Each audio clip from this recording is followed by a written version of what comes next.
Hi, my name is Natalie Diffusco-Funk, and I am the 2016 Virginia State Teacher of the Year.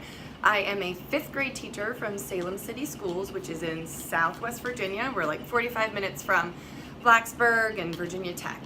I am really excited to be sharing the message with you this month because it's something that is near and dear and extremely important to me. So I want to be talking about the whole child. And during my year as Teacher of the Year during 2016, whenever I had the chance to speak to future teachers or stakeholders, my message was always the same, and it was centered around this quote by Frederick Douglass, that it is easier to build strong children than repair broken men. That quote is extremely important in the work that we do because we are building children. We are helping students become effective thinkers and problem solvers and friends, and helping them learn how they're going to contribute in the world around us. And that is physically exhausting, emotionally exhausting, mentally exhausting. We're building people. So today I want to share with you my top 3 tips, because there's so much that we do every single day, and I want to share my top 3 tips with you for how we can help to build those children and how we can teach the whole child. My first tip is very simple, and it's about saying hello. Greet every child every day. If you can stand at your door, even better. If you can stand at your door and greet every child as they are walking in and say good morning and their name, it is going to help start the day off on a really positive note. If you can't stand at the door, because that happened to me today, make sure you say hello to every child and that you say their name so they feel welcome in their classroom.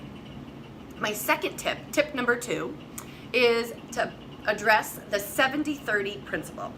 So Victoria Halsey, author of Brilliance by Design, talks about the 70-30 principle, and there are 2 parts to this principle. So the first one is that students should be talking 70% of their time and only listening 30% of the time. That's a lot of time that they're talking, and that's really important because in that time they are building conversational skills. They're learning how to communicate with their classmates.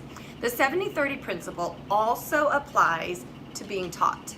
Students should be practicing concepts 70% of the time and only being directly taught 30% of the time. When we do that, it frees us up to walk around, to become a facilitator, to help students engage with the content and figure it out on their own and make understanding and remediate as necessary.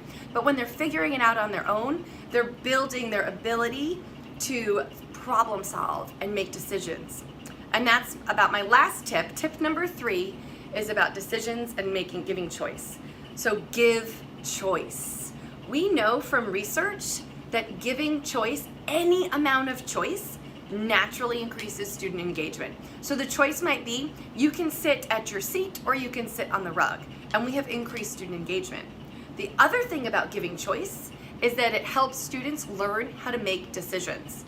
I saw another quote by Alfie Kohn, who is an author, and the quote stated, "The way kids learn to make good decisions is by making decisions, not by following directions." Our students need practice in making decisions in low-risk environments so that as they grow and have to encounter more high-risk situations, that they're ready and they're prepared to make an effective and positive choice.